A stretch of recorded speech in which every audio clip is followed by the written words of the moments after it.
Furðudýr vikunnar er breiðormur. Þetta er ákveðin tegund af bandorm sem lifir í þörmum spendýra. Og þessi tiltekni breiðormur lifir í þörmum dýra sem lifa á fisk, getur lifað í þörmum manna. Þeir geta orðið alltaf 10 metrar á lengd og eru stærstu bandormarnir sem geta lifað í mönnum.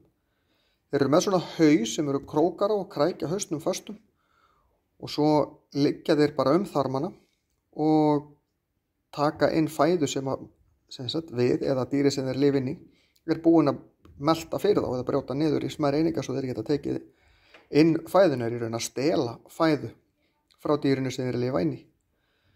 Síðan berast eggin út og geta þannig borist út í vatn. Þar éta krabbaflær eggin og síðan komast þær yfir í fiskinn þegar fiskurinn étur krabbaflærnar. Svo komast þær yfir í okkur úr fiskinum eða einhver önnur dýr sem éta fisk.